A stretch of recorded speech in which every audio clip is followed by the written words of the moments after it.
tous, j'espère que vous allez tous bien. Alors on se retrouve dans une nouvelle vidéo avec cette fois-ci 5 polars que je vous recommande, polars que j'ai beaucoup aimé si je les ai mis dans cette vidéo. Alors lus plus ou moins récemment, 4 lus ces dernières semaines et un celui-ci que j'ai, évidemment ça n'allait pas tenir, et celui-ci que j'ai lu à l'occasion de la rentrée littéraire automnale Gallmeister. Toujours pas, bref, aussi que j'avais lu très rapidement, Vera Buck, son tout dernier, et du coup il faut que je lise le précédent, comme plein de livres qu'il faut que je lise. Du coup on a La cabane dans les arbres de Vera Buck, La voisine sans histoire de Liz Nugent, L'instant d'après de Gillian McAllister, L'autre moi de Frank Tilly qui n'est toujours pas sorti au moment où je filme, et Deuil de sel de Cécile Baudin. Et bah écoutez, on va commencer par celui-ci parce que c'est le premier que j'ai pas envie de refaire la pile dans le sens inverse.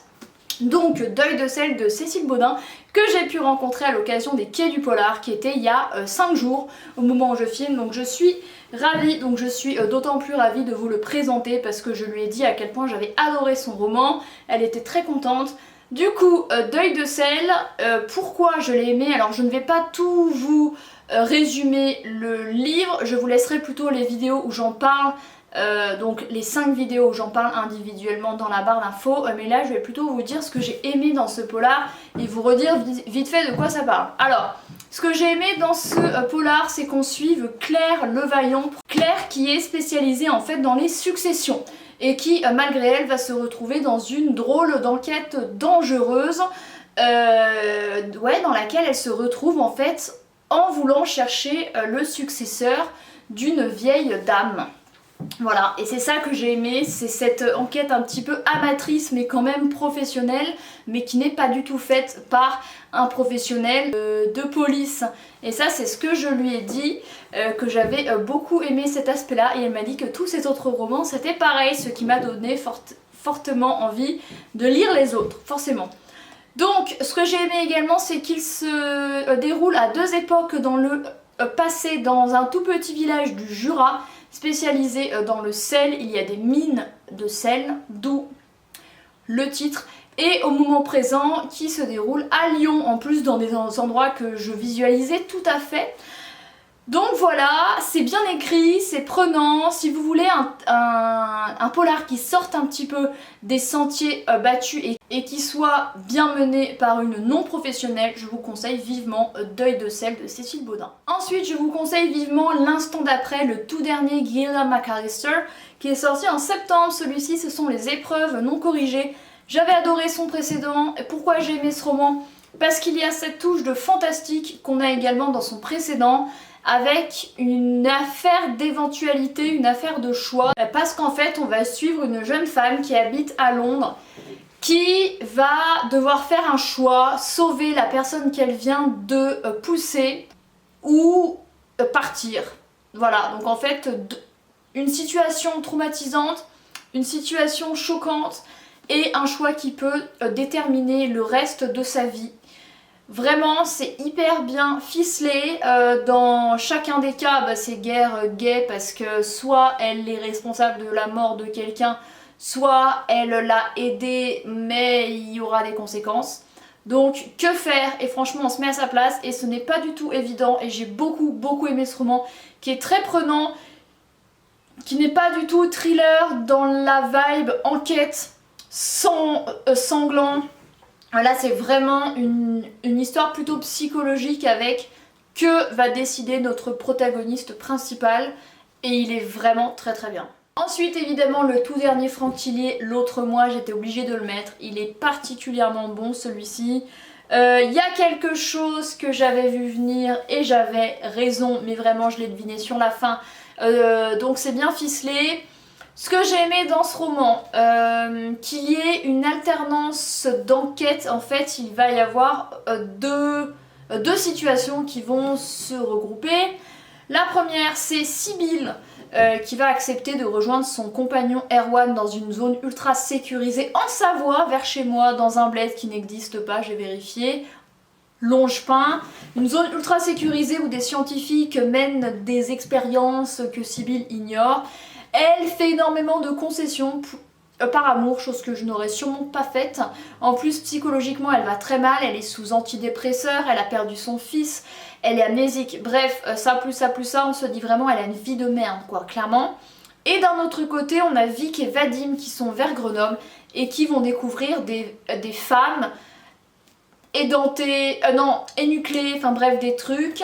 Et voilà, c'est tout.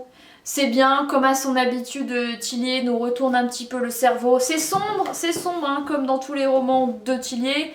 On ne peut pas faire confiance à qui que ce soit. Des personnages, même secondaires, apparaissent, sont là et sont répugnants. Et vraiment, ça ne nous conforte pas dans notre idée que l'humanité est à sauver, mais plutôt clairement, qu'elle est en perdition la plus totale. Et j'ai beaucoup aimé ce roman.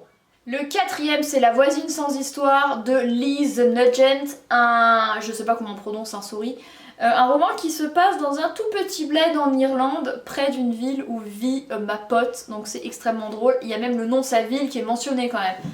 C'est beaucoup trop drôle et je ne cesse de vouloir faire ça parce que c'est très très marrant. On va suivre Sally. Sally, je l'ai beaucoup aimée et raison pour lesquelles j'ai beaucoup aimé ce polar. Parce que Sally est attachante également. Non, je ne vais pas être de celles qui font comme ça des acronymes un peu nuls. Mais Sally, elle est différente, elle a la quarantaine, elle n'a jamais travaillé, elle a toujours vécu avec ses parents. Elle est pas autiste, mais elle est socialement différente et socialement inapte un petit peu. Elle a des relations sociales très difficilement, elle a du mal à nouer des liens, à avoir de l'affect du second degré. Plein de choses en fait que ne possèdent pas les personnes atteintes du trouble autistique. Voilà, et le jour où son père meurt, elle se débarrasse du corps en l'incinérant à la va-vite. Enfin bref, il y a tout un tas en fait de situations loufoques qui ont fait de ce roman quelque chose de moins sombre que ce que j'aurais pensé. Donc ça c'est dans le présent, mais par contre les moments du passé où on assiste à un kidnapping et à une séquestration, là par contre c'est beaucoup plus violent.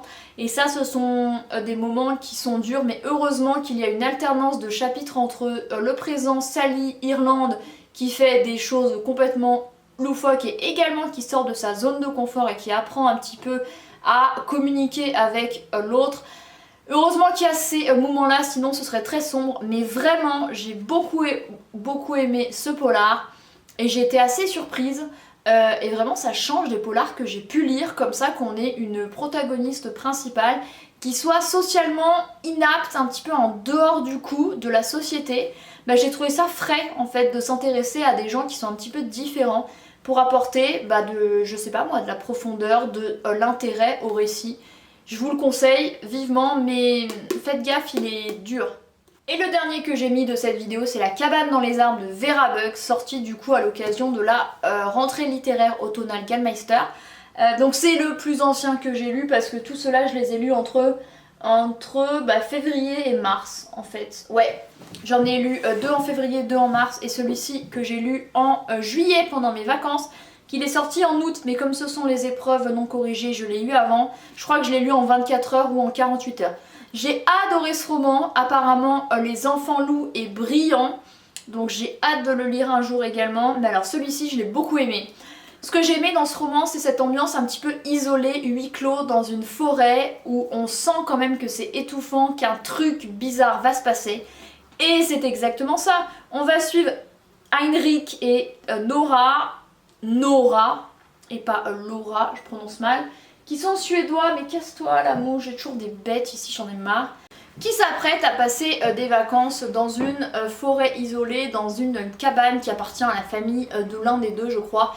Ils ont un fils de 5 ans qui s'appelle Finn, et un jour forcément il va se passer quoi? L'enfant disparaît, alors même qu'il avait rencontré un gars bizarre dans un supermarché avec son père, donc on pense que c'est le gars bizarre qui l'a enlevé. Finalement c'est plus compliqué que ça, elle s'est barrée, tant mieux. Ce que j'aimais dans ce roman, donc c'est cette ambiance là un petit peu isolée où tout peut se passer et où on serait surpris de rien. Donc c'est un petit peu étouffant à la fois mais extatique d'un autre côté parce qu'on a hâte de voir ce qui va se passer. J'avais pas non plus envie qu'il se passe des trucs de fou hein. mais également les moments du passé de quelqu'un qui est bloqué dans une cabane dans les arbres, isolé comme kidnappé. Et ben ça apporte également de l'intérêt, de la dimension au récit parce que ça a un lien avec le présent. Voilà, j'ai adoré ce roman, il change de ce que j'ai pu lire avant. Il y a des personnages très différents aussi. Il y a une femme, ah oui, elle s'appelle Rosa dans le présent. Elle est spécialiste, vous savez, ceux qui cherchent en mode scientifique, mais dans les plantes, dans la terre et tout, je sais plus comment c'est son métier. Je vous avoue que j'ai pas suffisamment révisé pour cette vidéo, je m'en excuse. Mais j'ai aimé en fait découvrir des personnages qui changent un petit peu. Voilà! Et bien écoutez, voilà, c'en est tout pour une vidéo avec 5 polars que j'ai beaucoup aimé lire et que je vous conseille. Bon, effectivement, je me suis pas rendu compte, mais ce ne sont que des grands formats. C'est vrai que je lis beaucoup de grands formats, tout simplement en fait, je les regarde, mais je les ai tous eus gratuitement. Soit on me les a donnés, soit on me les a prêtés. Donc forcément en fait, quand on a travaillé en librairie, bah on a accès à des livres gratuits. Dites-vous que c'est la seule chose à laquelle on avait droit, hein. Voilà. On n'avait pas de week-end, on était payés comme des merdes. Donc au bout d'un moment, remettons l'église au milieu du village, comme dirait l'autre. Donc voilà, seul avantage, donc je l'ai pris. Mais j'essayerai de vous faire une autre vidéo avec des polars en poche. Alors plus anciens parce que je n'en lis pas en poche, ou très très peu. Mais voilà, j'espère que cette vidéo vous aura plu. Franchement, que des gros coups de cœur que j'ai adoré, que je vous conseille les yeux fermés. Je pense que celui-ci va pas tarder à sortir en poche cet été, je pense. Et les autres, ben je suis désolée, mais pas avant l'année prochaine parce qu'ils sont tous en fait de cette année, des dernières semaines. Voilà, voilà. Merci d'avoir regardé cette vidéo et moi je vous retrouve très bientôt dans une prochaine. Et puis évidemment, toutes les vidéos des titres dont je parle seront en ligne dans la barre d'infos ainsi que tous les articles de mon blog. Voilà, à bientôt!